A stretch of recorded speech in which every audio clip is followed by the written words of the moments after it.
Кеңешме районның яңа мөхтәсибе Наил Хәзрәт Әбелхановны тәкъдим итүдән башланды. Районда быелның беренче кварталында милли мөнәсәбәтләргә бәйле гадәттән тыш хәлләр теркәлмәгән, оператив хәл тотрыклы.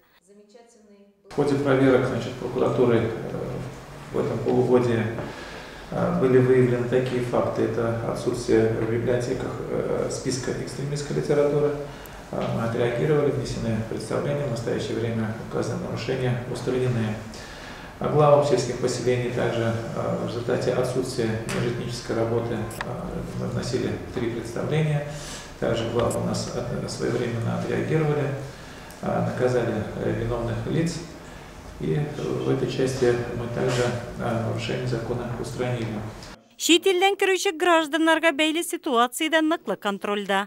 Основную долю мигрантов, которые к нам приезжают, это у нас также остаются люди из Узбекистана, это 140 человек. По выявленным нарушениям, значит, мы проводили 2 мероприятия, это нелегальный мигрант. Оно у нас проводилось первый этап с 20 по 29 марта. И нелегал 2017. Это общероссийское мероприятие оперативно-профилактическое совместно с ФСБ и с прокуратурой. Үзбек мәдәнияты кичәсе, Салават күпере бәйгесе, Татарстан халыклары съездының алган тәэсирләр, якын арада узачак Сабантуй һәм Уяв милли бәйрәмнәре, шөкер, Нурлат халкы дус тату булып, тулы канлы тормыш кичерә. У нас тесные отношения между представительствами и диаспорами.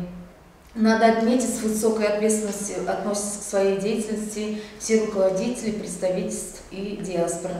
Свою работу мы всегда проводим совместно с отделом культуры и с отделом образования исполкома района. Кеңешме район башлыгы урынбасары Флора Нугуманова җитәкчелегендә узды.